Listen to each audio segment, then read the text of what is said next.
You're listening to the Secret Muse Society, where we pull out the things we keep hidden about ourselves. What are the secrets that actually hold us back from the connection we crave? And what happens when we tap into the inspiration we have to offer the world? I'm your host, authenticity coach Karen Choi. Let's dive in together.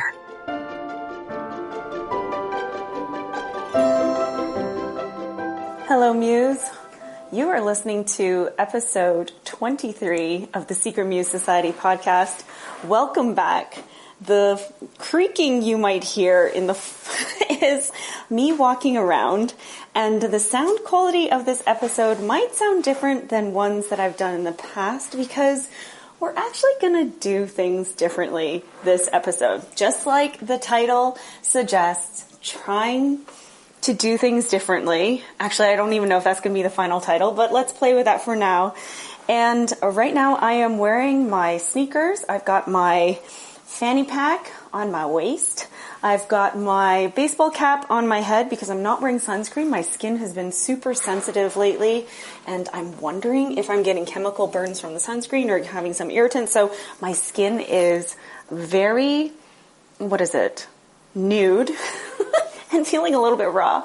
And I've got my headphones attached to my phone. We are gonna go for a walk together. I'm gonna take you for a walk and talk with you as if we're going for a walk together. Here I am. I'm closing my door, locking things up. And it was just raining today, so it's kind of humid. The birds are chirping. It smells like worms and wet grass, and it's beautiful. Let's go for a walk together and talk about the idea of trying new things, doing things differently. When we talk about being authentic, we often are really protective of who we are. So let me expand on this. So, who are you today? You do things a certain way, you think about things a certain way, and you have stuff, right? That kind of, and you have a certain identity. Oh, I hope that's not too windy. But you have an idea of who you are, what you like, what you don't like, what you want, what you need, and what your goals are. The thing about authenticity is that sometimes people get stuck in who they are and not become a different version. So they don't grow. They just stay stagnant. And in the name of authenticity. Okay, I'm back. There's a huge garbage truck behind me. And so I hope that this is okay with my podcast editor, the amazing Emily Milling of The Ultimate Creative. She makes this podcast sound good. Woo! I'm going to walk up this hill and we'll take a stroll through the park in my neighborhood. We're really lucky that in our Toronto neighborhood we live near a lot of big parks, and hopefully the park will be a little bit quieter, although we also live near a train track, which is a commuter train, so trains often run by, but I think that's kind of the fun and the ambience of today's episode is we're going on an adventure and we don't really know what's going to happen, and we are embracing it. Coming back to trying new things and doing things differently. Isn't that the whole feel? Is like not really knowing how things are going to go. And there's going to be all these external variables like the trains, like the garbage trucks, like whatever that comes up that are going to pop up. They might get in our way. They might distract us. But how can we move through that uncertainty with truth, with trust, and love of our mission, and knowing that we will have learned something no matter what, and that being the measure of success is what did we learn? What surprises did we gain? How did we even stretch our comfort zone so that, we can keep doing this another time and build on it moving forward. So what was I talking about? Yes, the authenticity. How being authentically you could also be a way to hold ourselves back and keep us stagnant.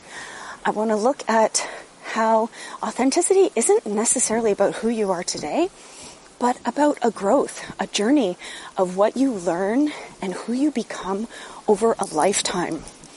I think it was Alan Watts or Joseph Campbell or Ram Dass, one of the big thinkers. I really like to watch a channel on YouTube called After School, and it has these philosophers talking with an illustrative, like a live illustration happening in the video to kind of illustrate these big ideas. Anyway, if you're interested in it, check it out. But I think one of them was talking about how life isn't necessarily a journey. You could consider life more like music. And I want to bring this example up because I know many of you are creatives, and actually music speaks to us all, right? So music. I'm a little bit out of breath. I just walked up a hill, and it's funny. I don't really think of myself as a multitasker, and here I am doing this, which is much more than just walking and talking. Also, I'm like trying to keep my balance and looking around so I don't get hit by a car or step in dog poo. Anyway, where were we? Oh, right. Life is not a journey, but consider it more like music. If we thought of music as a journey, we would only be interested in the end, right? Like when I'm a classical music lover, and when I think about a big grand symphony, there are several movements, right? Like your first movement is that introduction to the story. It's bright, it's energetic, it gets you in, it like pulls you in. And the second movement is often more melodic, romantic, pensive, dramatic. Like it is a place where you feel deep, kind of tension, love, sadness, swooning, anger. And then in the very typical symphony structure, I think, is the third movement where it ends on a bright note, which is also like has a lot to say, wants to leave you with a punchline. And if we really thought of life as a journey, we're really quite focused on our end destination, on that final outcome, right? But what is that end destination? What is our final outcome? We all end up in death, right? There is no actual point where you have made it, where you have reached the end, except when you're on your deathbed. And same with when you think about the journey of music. There was just a bike that caught my attention. It was coming down a hill and was braking hard and kind of skidding around because the ground is kind of wet from the rain. I'm not going to walk this way because it's going to take me to the dog park where it's muddy and there's more risk of stepping in poo. All right, so think about life more like music. There's different movements, different chapters where you are feeling something in every moment. Life is more like music, that even though you are on one note now, you're going to be in a different note in the next second. And that note is going to sound different. It might feel different. Hey, you might not even hear a sound. You might hear a pause. There might be a space to breathe.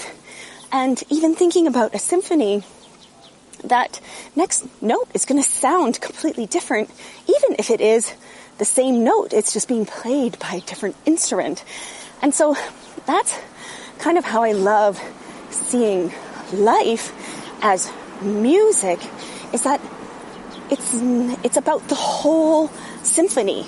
It's not just about the end. It's not just about the final note. It's not just about the roaring applause and everybody standing up and giving a standing ovation. Rah, rah. Can you imagine if we all died, when we died, there was a standing ovation? That's either a really good thing or a really bad thing, depending on how you look at it. In any case, I really like looking at our life, our journey from an authentic perspective, is that it's not where you are now, remaining the same and consistent and steady and never changing for your entire lifetime. Your life is like music, where you grow, you ebb and flow, you evolve, you sound different, saying the same words, you see memories indifferently. Your future changes depending on, what is presented to you, or where you want to go, or who you might meet. And that being all part of the beautiful, authentic journey. And authenticity in this framework, or in this perspective, is about being true to who you are in that moment, note by note, space by space, phrase by phrase, and not trying to hold on to something like, here's an example from music, is when you're playing the piano and there is the pedal that sustains the note. You would play it with your right foot, for those of you who don't play piano.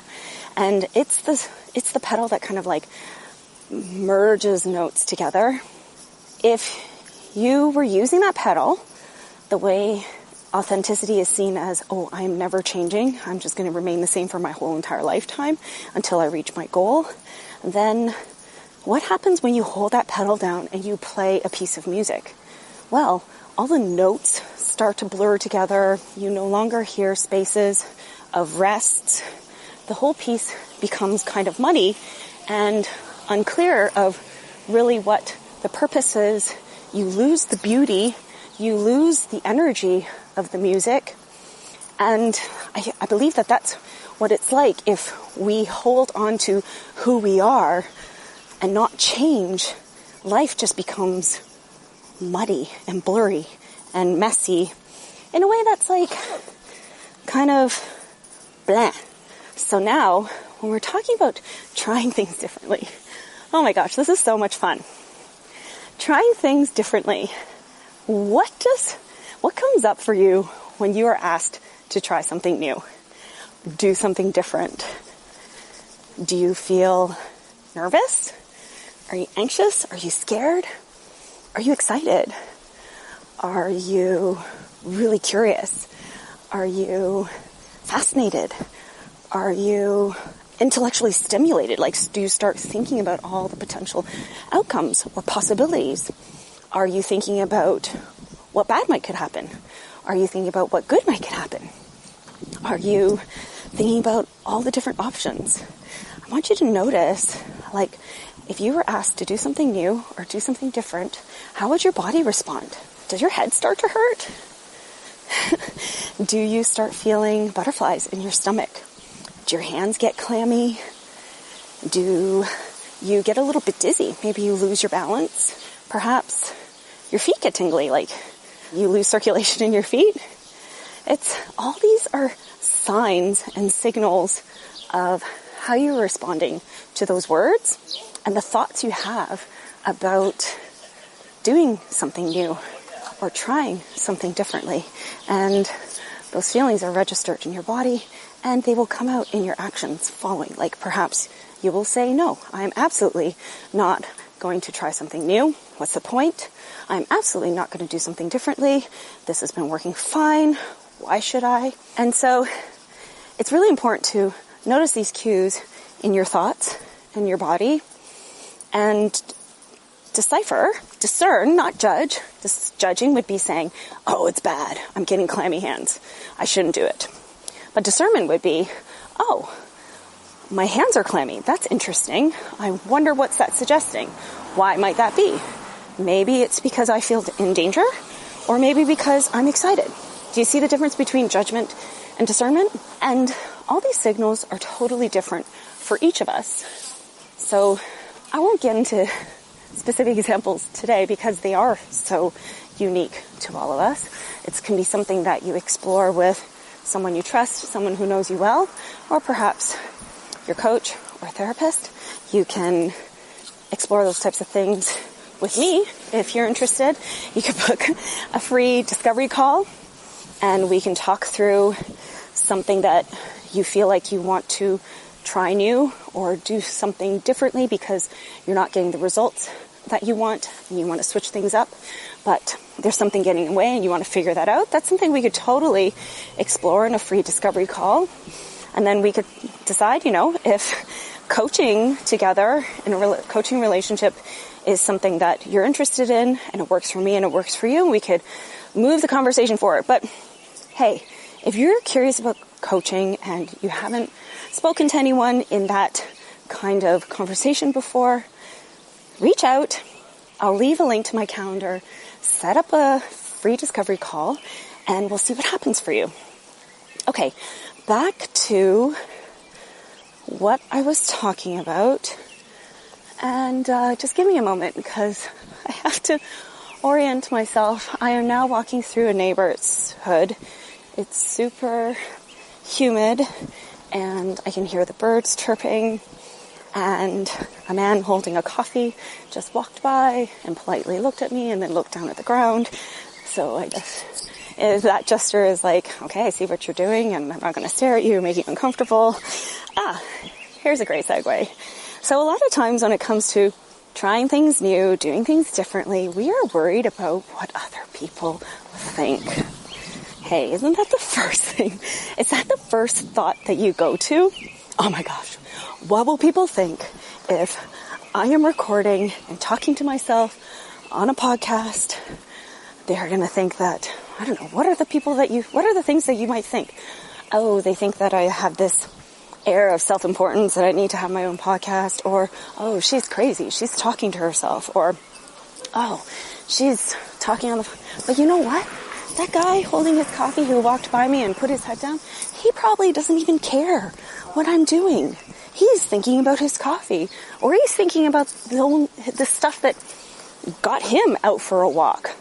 He just sees someone smiling in her leopard print Adidas pajama top and rocking this walk and talking this talk with these incredible Muse like you. Anyway, yes, trying new things. How can you get over that? Well, through action.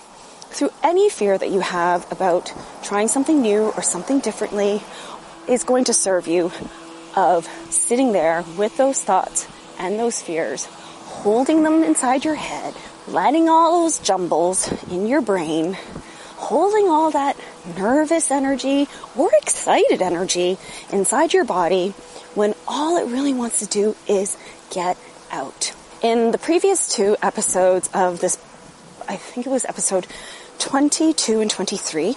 So this is, where are we? Is this episode 24? I introduced it wrong. That's okay.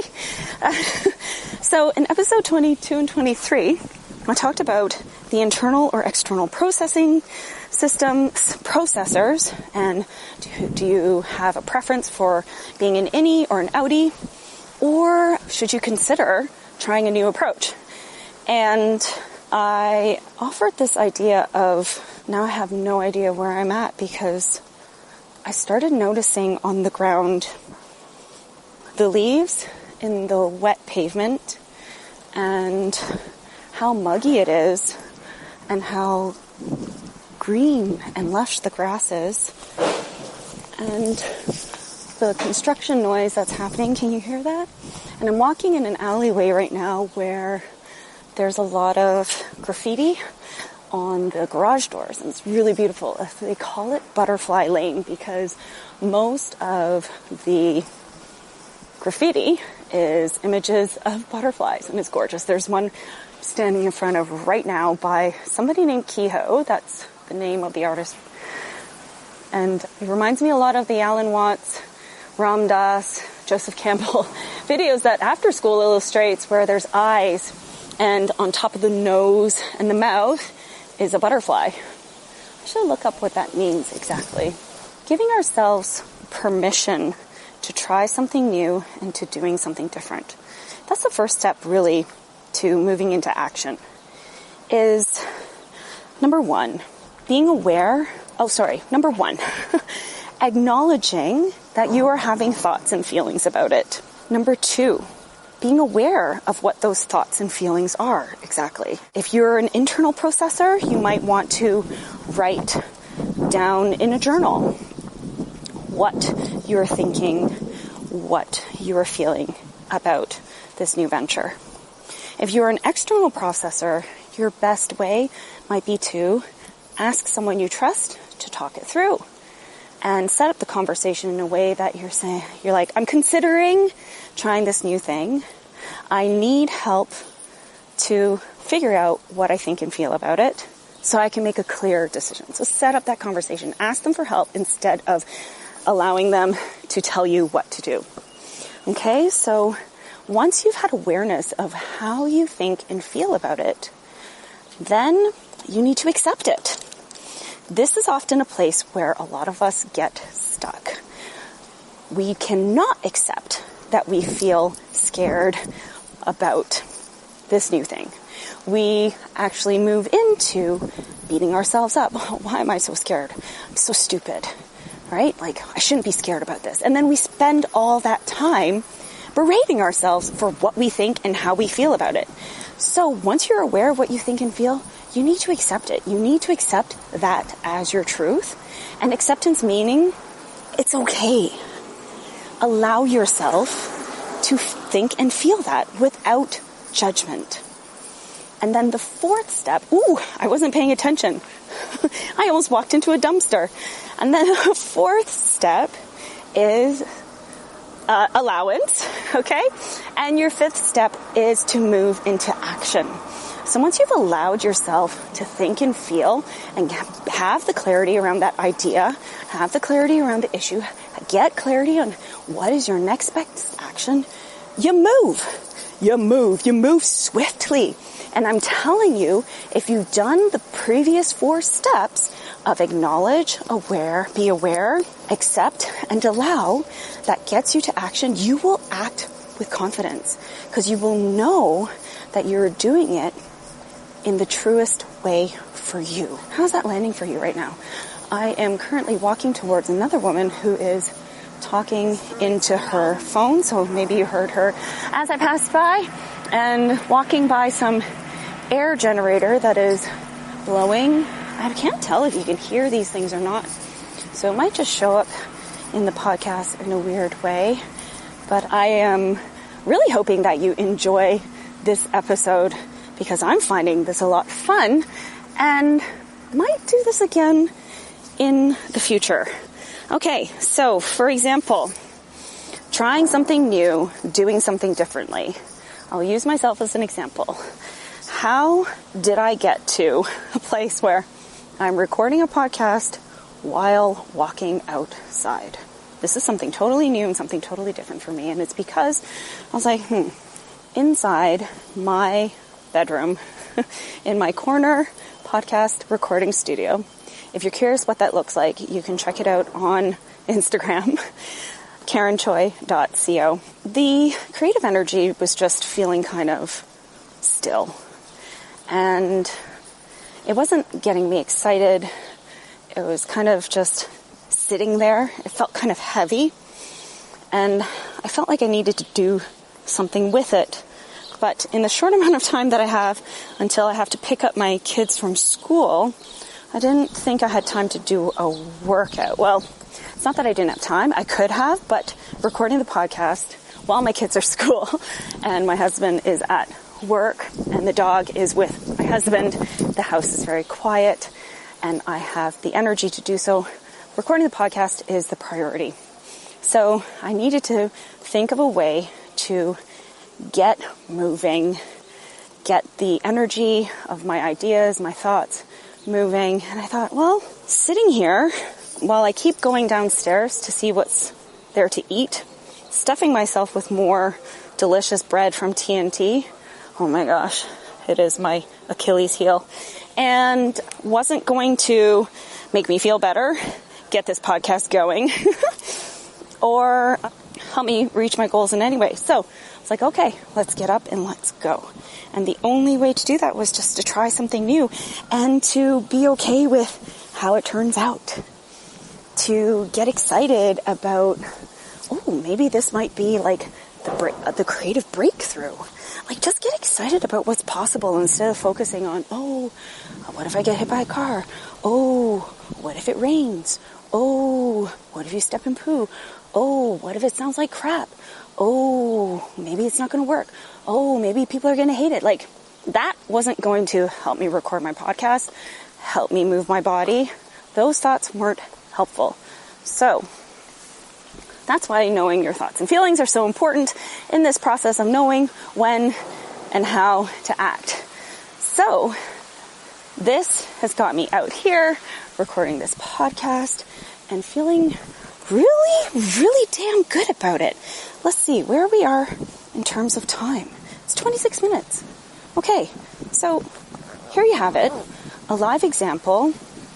And I'm going to tell you that every single time you do something new and you do something different to try to switch up your results, right? Like Albert Einstein's quote about insanity is doing the same thing over and over again, trying to get a different result. That's insanity. You're not crazy. You are creative, resourceful, and whole. Get up your butt. Try something new, try something different, and you're going to surprise yourself. Like, think about all the times where you stepped out of your comfort zone, what you gained from that. Think about it. Live in that moment. Reflect on, like, all of the growth that you experienced from that bold step, that brave step, that step into your best self. And that's, live in the music. When you listen to a brand new song, I've been listening to a lot of Harry Styles lately. I am into his album. And before the music is totally familiar to me, every song is a new adventure. I don't know what's coming up. And yet I am trusting that it's going to be fun. Trusting that if I'll like it or if I don't like it, it's okay. It's part of life. It's part of the fun. It's part of the adventure. All right, my friends. That's it for today. I hope that this was helpful in helping you do something new, do something different, and I'd love to hear how it's helped you. So please send me a DM on Instagram at karenchoi.co. Let me know what you think. Let me know how you've been inspired, and then tell me how you inspired yourself by stepping out of your comfort zone to try something new, to do something different. I can't wait to hear from you. Until next time, Muse, be in love, be in joy, and be inspired. I love you.